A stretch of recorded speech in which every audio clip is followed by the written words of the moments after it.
చిన్న ప్రార్థన చేసుకుందాం. పరిశుద్ధుడా, జీవం కలిగిన తండ్రి యేసయ్య, దేవా ఉన్నతమైన ఘనమైన నామంకి ప్రభువా వేలాది కోట్ల స్తుతులు స్తోత్రాలు చెల్లించుకుంటున్నాం ప్రభువా. అయా అల్పురాలనైనా నన్ను ప్రభువా వాడుకోండి యేసయ్య. ఎలా చెప్పాలో తెలియదు ప్రభువా. మీ జ్ఞానం ఇచ్చి నడిపించమని, మీ ఆత్మతో అభిషేకించమని యేసయ్య నామంలో వేడుకుంటున్నాను తండ్రి. ఆమేన్. యేసు ప్రభు వారు సిలువలో ఉండేటప్పుడు 3 మాటలు చెప్పినప్పుడు 4వ మాట చెప్పే సమయానికి ఇంచుమించు 3 గంటలు టైం అవుతుంది. అప్పుడు అంటారు దేవుడు, ఏలి ఏలి లామా సబక్తాని అంటారనమాట. దానికి అర్థం ఏంటంటే, నా దేవా నా దేవా నన్ను ఎందుకు చేయి విడిచితివి అంటారు. అంటే ఎందుకు చేయి విడిచితివి అంటే అతను ఎంతో ఆవేదనతో వేదంతో ఆ మాట అంటారనమాట. కలువరి సిలువలో అతనికి ఎన్నో చిత్రహింసలు పెట్టారు. అంటే ఎన్నో హింసలు పెట్టారు, కొరడాలతో కొట్టారు, చిత్రహింసలు మాట్లాడారు, ముఖంపై ఉమ్మి వేశారు. ఎన్ని హింసలు పెట్టినప్పటికీ కూడా అతనికి ఎటువంటి ఆవేదన కలగలేదు. కానీ ఎప్పుడైతే తన తండ్రి తను చేయి విడిచిపెట్టారో అప్పుడు మాత్రం ఎంతో వేదనతో బాధ కలిగి ఆ మాట అంటారు. మత్తయి 27:46 ఉంటుంది కదా, నా దేవా నా దేవా నన్ను ఎందుకు చేయి విడిచితివి అంటారు కదా. అంటే ఆ బాధ అనేది, ఆ వేదన అనేది యేసు ప్రభు వారికి మాత్రమే తెలుసు. ఎందుకంటే మన వరకు వస్తే కదా ఆ బాధలన్నీ తెలుస్తాయి. కానీ అతను ఎంతో వేదంతో చెప్తారు ఆ మాట. ఎందుకంటే తండ్రి ఎందుకు అతను చేయి విడిచిపెట్టారంటే అతనికి ఎంతో ప్రియకుమారుడు కదా యేసు ప్రభు వారు. అటువంటిది అతని చేయి ఎందుకు విడిచిపెట్టారు అంటే అతనిలో ఏ పాపం లేదు. యేసు ప్రభు పరిశుద్ధాత్మ ద్వారా జన్మించారు.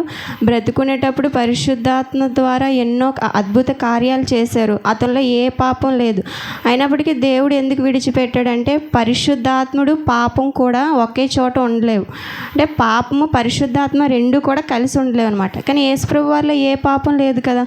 మరి ఎందుకంటే యోహాను 1:29 ఉంటుంది కదా, మరునాడు యోహాను యేసు తన యొద్దకు రాగా చూచి, ఇదిగో లోక పాపమును మోసుకొని పోవు దేవుని గొర్రెపిల్ల అంటారు. అంటే ఎందువల్ల తండ్రి తను చేయి విడిచిపెట్టారంటే లోకమంతటి పాపం, మనంతటి పాపాన్ని కూడా దేవుడు తన మీద వేసుకున్నారు యేసు ప్రభు వారు. అందువల్ల అతనిలో పాపం వచ్చింది. మనందరి పాపాన్ని మోసుకొని పోవడం వల్ల అందుకు తండ్రి తన చేయి విడిచిపెట్టారనమాట. అప్పుడు ఇతను ఈ మాట అంటారు, నా దేవా నా చేయి ఎందుకు విడిచిపెట్టావని. అసలు అతనికి మన పాపాలు భరించాల్సిన అవసరం ఏముంది? అసలు మనం చేసిన పాపాలకి అతని కలువరి సిలువలో ఎందుకు అసలు యాగం అవ్వాలంటే అతను మనల్ని ప్రేమిస్తున్నాడు కనుక. ఇప్పుడు లోకంలో ఒక అబ్బాయి అమ్మాయిని ప్రేమించిన, అమ్మాయి అబ్బాయిని ప్రేమించిన, నీకోసం అది చేస్తాను ఇది చేస్తాను అంటారు కానీ ఏం చేయలేరు. అవి జస్ట్ మాటల వరకు మాత్రమే. కానీ యేసు ప్రభు మనల్ని ప్రేమిస్తాను అంటారు. జెర్మియా 31:3 ఉంటుంది కదా, శాశ్వతమైన ప్రేమతో నేను నిన్ను ప్రేమిస్తున్నాను అంటారు కదా. ఆ ప్రేమను అతను నిరూపించుకున్నారు. ఎలా నిరూపించుకున్నారు? మన కోసం అతను ప్రాణం పెట్టి, కలవరి సిలువలో ప్రాణం పెట్టి ద్వారా నిరూపించుకున్నారు. అంటే మన మాటలు మనం చేసే పనులు ఏంటంటే మాటల వరకు కాదు, చేతులతో చూపించాలి. కాబట్టి యేసు ప్రభు వారు మన అందరి పాపాలు తన మీద వేసుకొని ప్రాణం పెట్టి క్రియల ద్వారా చూపించారు అతని ప్రేమని మనది.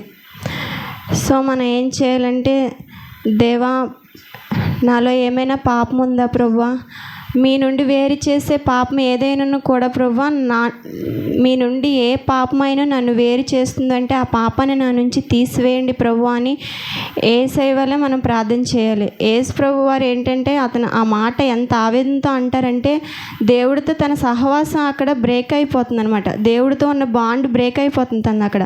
దేవుడు చేయి విడిచిపెట్టినప్పుడు, నా దేవా నా చేయి ఎందుకు విడిచిపెట్టావు అంటే దేవుడితో సహవాసం కోల్పోవడం అతనికి ఇష్టం లేదు కాబట్టి ఎంతో ఆవేదనతో ఆ మాట అంటారు. సో మనం కూడా దేవుడితో ఎన్నో పాపాలు చేసి ఉంటాము. దేవుడు ఎన్నో పాపాలు చేసినప్పుడు ఎన్నో రకాలుగా గద్దిస్తూ ఉంటాడు. మనస్సాక్షి ద్వారా గద్దిస్తాడు. నువ్వు ఆ పాపం చేయకు, అది చేయకు అన్నా కూడా మన పాపం వైపు వెళ్తూ ఉంటాం. ఇప్పుడు దేవుడు నన్ను కూడా మిమ్మల్ని కూడా ఎన్నోసార్లు గద్దిస్తూ ఉంటాడు ఆ పాపం చేయకనేసి.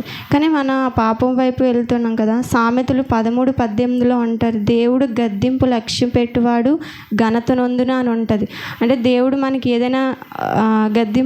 ఏదైనా విషయంలో అది చేయొద్దు అన్నాడు అనుకో, దాన్ని మనం లక్ష్య పెట్టాలి. అప్పుడు మన ఘనత నొందుతాం అనమాట. సో ఎన్నిసార్లు గద్దించిన లోబడినవాడు తిరిగి హఠాత్తుగా నాశనం అవుతున్నా అంటారు కదా. అంటే మనం నాశనం అవడం దేవుడికి ఇష్టమా? అసలు ఏమాత్రం ఇష్టం లేదు. మన ఫెయిల్యూర్ అవ్వడమైనా, మన నాశనం అవడమైనా దేవుడికి ఏమాత్రం ఇష్టం లేదు. మరి ఎందుకు ఈ మాట అన్నాడంటే, దేవుడు తన మాటకి లోబడమని చెప్తాడు. తన మాటకి లోబడితే, ఎప్పుడైతే తన మాటకి మనం లోబడతామో యేసు ప్రభు వారు మనల్ని హెచ్చిస్తారనమాట. సో అతనికి కలిగిన వేదన మనందరికీ కూడా సహవాసం, దేవుడితో ఎప్పుడైనా సహవాసం కోల్పోతాం. ఏ టైంలో కోల్పోతాం? మనలో ఏదైనా పాపం ఉంటే కోల్పోతాం.